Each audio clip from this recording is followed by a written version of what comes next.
Let's crown some district champions in Week 10 of the Texas high school football season, shall we? These are the picks.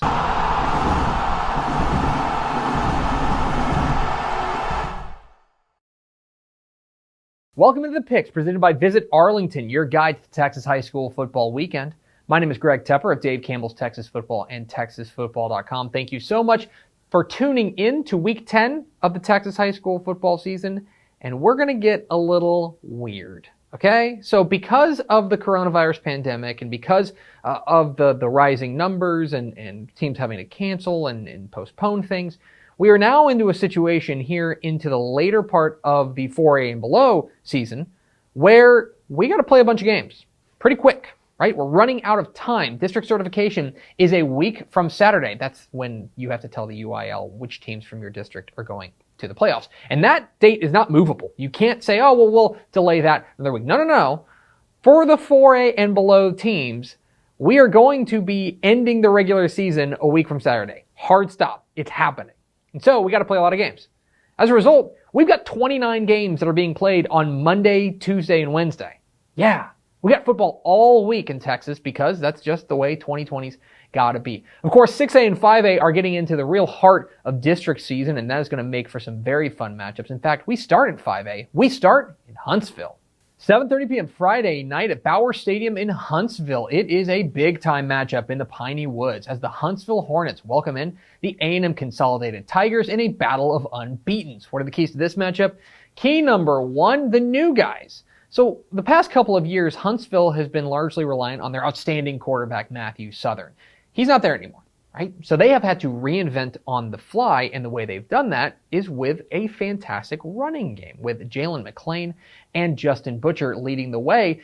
If you look at the numbers in the early going, last year, Huntsville ran the ball about 52% of the time. This year, 64% of the time. This is a Hornets team that wants to grind it out on the ground. In this critical district matchup, will the new-look Hornets show up big? Key number two, Consolidated's offensive versatility. You know, this is a new-look Consolidated team as well. You know, a lot of the big-time playmakers they had last year have since graduated, and yet they have found a way to plug and play in those same familiar roles with dynamic playmakers. When you're talking about their quarterback, Kyle Willis, or the outstanding running back, Sutton Lake, this is a team that can beat you in a lot of different ways, and they're a home run hitting team. That's how Lee Fedora likes to do business. This is a team that has a lot of big plays. So, how do these new superstars for the Tigers step up in this big district matchup? Key number three, squeaking by. So this is the fifth time that these two teams are meeting in the last 7 years, and so far, Consolidated has had the edge. They've won 3 of the 4 meetings. But here's the thing. This game always tends to be close. In fact, those 4 games have been decided by an average of 8.5 points. I mean, last year's 10-point win for A&M Consolidated is a relative outlier when you're looking at the margin of victory in this matchup. This game figures to be close if history is any guide. So, who makes the key plays at the critical moments? Who am I picking? I'm going with A&M Consolidated. The Tigers get the nod here in this matchup of unbeaten state-ranked squads because of, yes, their offense, but also the defensive playmakers that they have. Eric Goodman is an absolute menace up front, and he's going to be a problem for this Huntsville offensive line that they're going to have to find a solution to. Not to mention Quan Williams leading what is an outstanding Tigers secondary. This is a really interesting matchup of styles because I do think that Huntsville will be very well served holding on to the ball, making sure that they drain the clock, keep the ball away from this explosive Consolidated offense. Like this game tends to be, I think it's going to be really close, and I think we're going to have a really entertaining fourth quarter. But I do think that A&M Consolidated brings home a victory. Let's go to 3A, 7:30 p.m. Friday night at Bearcat Stadium in Ballinger. It is a must-see 3A Division II showdown as the Bangs Dragons visit the Ballinger Bearcats. What are the keys to this matchup?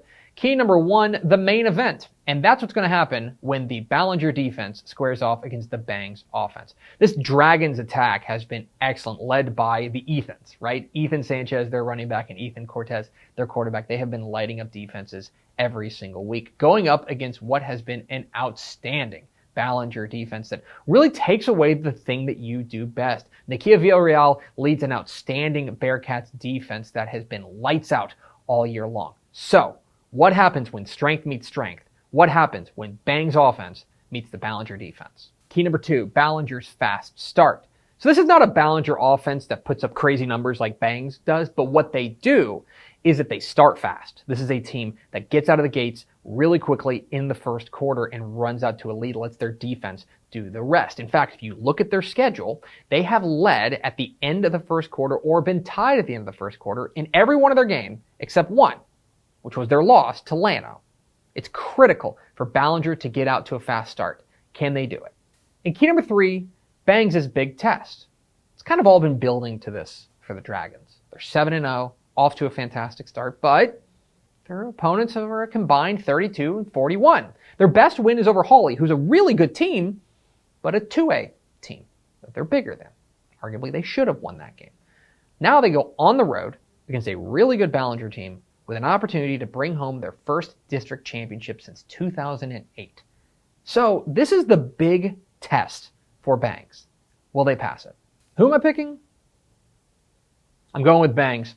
I believe in the Dragons. I think this team is legit. I think they are for real. I think they are a contender, and I think that they have the outstanding offense to push through basically anybody. Ethan Cortez, their quarterback, and Ethan Sanchez, their running back, are a dynamic duo that challenge everyone. Beyond that, this is an opportunistic playmaking defense that I think comes up with the key stop when they need it most. I think this game comes down to the wire. It may come down to the final possession, but I do think Bangs brings home the victory. 7:30 p.m. Friday night at Tiger Stadium in Glen Rose. It's a matchup of unbeatens as the Grandview Zebras visit the Glen Rose Tigers. This was supposed to be a matchup of 3-0 teams back about a month and a half ago, and now it's a matchup of an 8-0 Glen Rose team and a 7-0 Grandview team.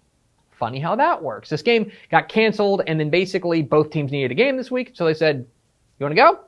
So we get it. Matchup of great quarterbacks in this one. Austin Worthen, the quarterback for Glen Rose, is just on a tear right now. One of the hottest players in the state. Going up against Dane Yench and this Grandview team that, look, it's been a couple of weeks since they've been tested. And they will definitely get a test in this one. I want to see how the Grandview defense reacts to playing a legit, bona fide, high-powered offense in Glen Rose. I think we're in for a really fun one, but I do give Grandview the slight edge. Let's go to the Houston area. Noon Saturday at Rhodes Stadium in Katy. It's a really interesting non-district matchup between the Katy Tigers and the Dickinson Gators. I really like this Dickinson running game led by Osaru Allah. They've been rotating quarterbacks, and it's worked for them so far, off to a very good start. Can they find a way past this outstanding Tigers defense led by Hunter Washington? And on the other side, I'm interested to see if this running game for Katy, led by Seth Davis, can continue to go against what's been a pretty good Dickinson defense. I think this game's going to be really fun, and I think we're going to learn a lot about both of these squads, but I give the Tigers the edge. And 7 o'clock Friday night at Eakin Stadium in Timpson, it's a matchup of unbeatens for the 10-2A Division I championship as the Timpson Bears take on the Joaquin Rams in a matchup of teams that I'll admit we didn't necessarily think would be unbeaten at this point. But man, what a fantastic game this figures to be. Really impressed with this slot T attack for Joaquin, led by Trevon Jasmine. And this is the kind of team that the offense, because it holds onto the ball for so long, keeps the defense fresh. It feeds onto one another, and it's really, really interesting to watch. Going up against this outstanding Timpson team led by Braden Courtney at the running back spot, this team beats you in a lot of different ways. I think this is a fantastic matchup. Two legit contenders in 2A. But you know what? I give the edge to the home team. I think Timpson brings home their first outright district championship since 1993. Give me the Bears. But those are far from the only big games in Week 10 of the Texas high school football season. Let's get to the lightning round.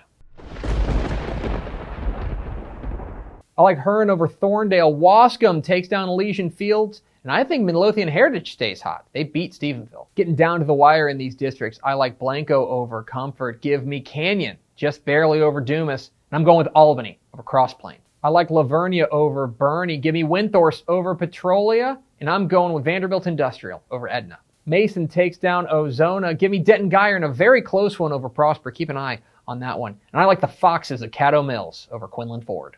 I like Frisco over Frisco Liberty. Lindale runs past Palestine. And in what's suddenly the wildest district in Texas, I like Pottsboro just barely over Mount Vernon. Liberty Hill gets by Marble Falls. The San Saba Armadillos beat the Coleman Blue Cats in the best mascot matchup of the weekend. I'm going to take Jasper over Center. Wheeler over Clarendon. Give me Grapeland over Jewett Leon. And DeHennis takes down Charlotte. Pair of big matchups in the Valley. I like Edinburgh-Vela over Edinburgh-North, and I'm going with Brownsville-Hanna to get by Los Fresnos. And up in the Houston area, I think Bridgeland beats Cy Park.